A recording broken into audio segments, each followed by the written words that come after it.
Good morning students, welcome to your Mont English class. Dear kids, now it's time to revision and today we will revise Unit 1 Lesson 4 The Magic Bag.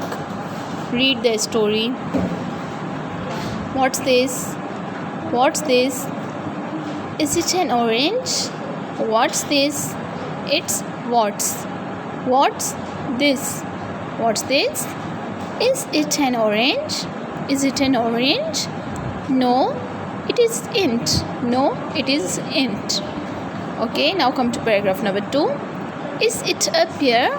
Is it a pear? No.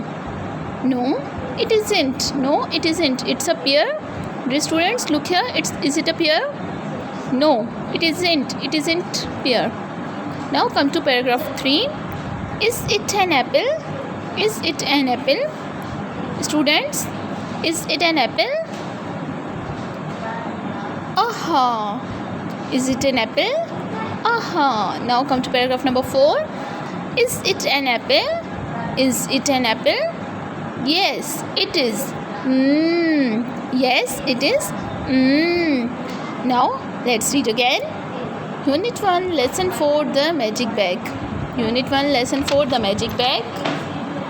What's this? Is it an orange? No, it isn't. Is it a pear? No, it isn't.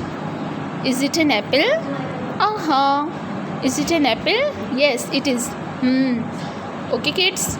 Now it's your turn to read book page number 7, Unit 1, Lesson 4, The Magic Bag, and also write it on your English copy. Write book page number 8 on your English, book page number 7 on your English copy. Allah Hafiz.